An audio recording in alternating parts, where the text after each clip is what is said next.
It took true pioneers to transform a desolate prairie into a thriving state of agriculture, asserting its dominance in the field on a national and global stage. Lew Meibergen is one such pioneer.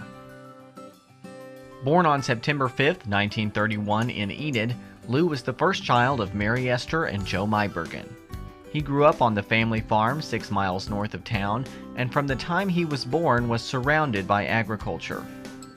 Grandpa ran the feed business, and so Dad showed Herefords. I believe they were polled Herefords, but through grade school and high school, he was involved in livestock. Lew's love of livestock and agriculture immediately drew him to Oklahoma A&M College, where he enrolled in 1949. He pledged Beta Theta Pi and was involved in Block and Bridle and the Livestock Judging Team. Lew graduated from Oklahoma A&M in 1953 with a degree in animal science. He served briefly in the U.S. Army in Europe as a captain in the U.S. Artillery, before beginning his career in agriculture with his uncle at W.B. Johnston Grain in Fairview, Oklahoma. Shortly thereafter, Lew opened his own packing plant and frozen food locker before he was called to duty again, this time by the governor. When we lived in Fairview, Lew was working his own business and running Dale's elevator. At that time, Henry Bellman was elected governor, and Lew was appointed by Henry to be the president of the State Board of Agriculture, was the title at the time. So we moved from Fairview to Oklahoma City, and he was involved in that Bellman administration. In his position under Governor Bellman, Lew represented Oklahoma agriculture across the U.S. and abroad in locations such as Brazil. When Dewey Bartlett was elected governor, Lew's career in agriculture took an interesting turn that would later prove to be very valuable.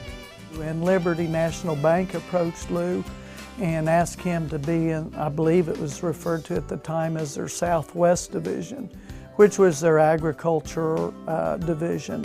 And so Lew, I think, jumped at that opportunity.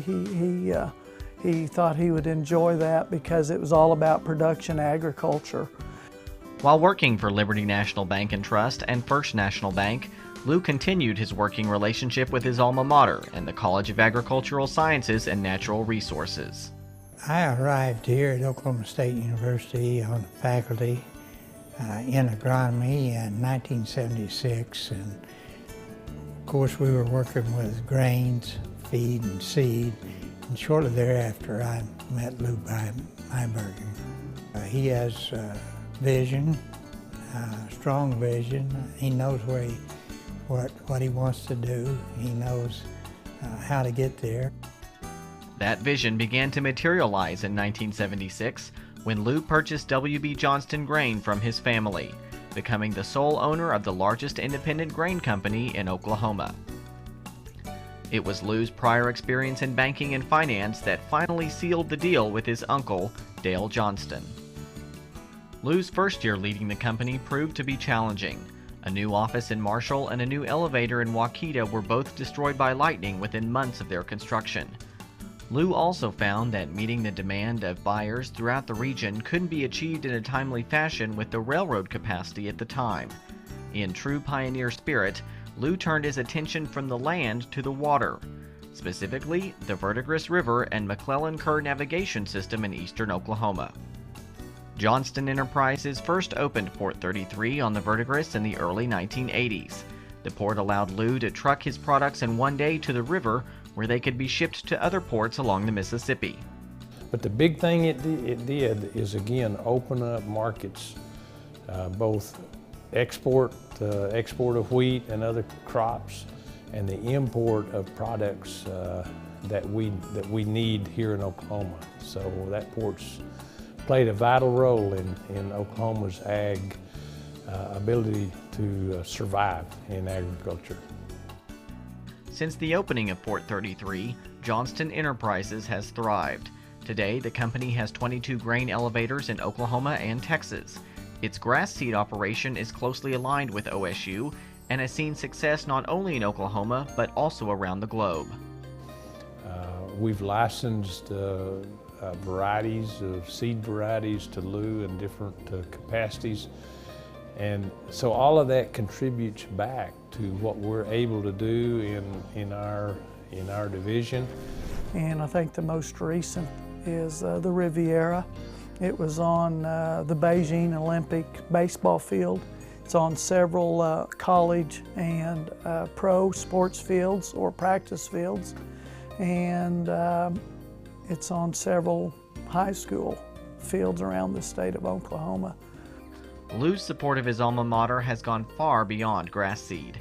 He is a member of the Dean of Agriculture's advisory board, and in addition to donating his time and services, has also given financially to support the next generation of agricultural leaders in Oklahoma. He's provided scholarships for students. He's provided a course of professorship for us recently, and he's provided service in kind to our project leaders by donating the access of land and/or fertilizers and grain to be tested. He bleeds orange, you know. He's, you either have it in your blood or you don't. Lew has been recognized as a College of Agricultural Sciences and Natural Resources Distinguished Alumnus and as a Graduate of Distinction by the Dean of Animal Science. Today, Lew and his wife Susie reside in Lew's hometown of Enid. Both of Lew's children, Butch and Mary, followed in their father's footsteps at OSU. Butch now serves as Johnston Enterprises president, representing the fourth generation to own and operate the company. But it was Lew's pioneering spirit that led to the successes of Johnston Enterprises, the OSU College of Agricultural Sciences and Natural Resources, and Oklahoma's reputation as one of the nation's finest agricultural states. Dedication to family, dedication to Oklahoma agriculture, dedication to innovation. OSU, Lew bleeds orange, and he has meant so much to us in our program.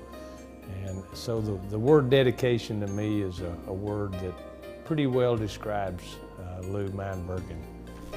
He's very honest. He's a very competitive person, as I mentioned earlier. He's sincere, he's genuine. He just has Oklahoma agriculture in his heart. And so he wanted Oklahoma farmers to be successful. He wanted W.B. Johnston Grain to be successful, and he has a love for the university. He wants the university to be successful. A true pioneer who has planted seeds of innovation into Oklahoma's soil, helping to transform the state's agricultural system and its premier land-grant institution. Lew Meibergen, 2011 Oklahoma State University Alumni Hall of Fame.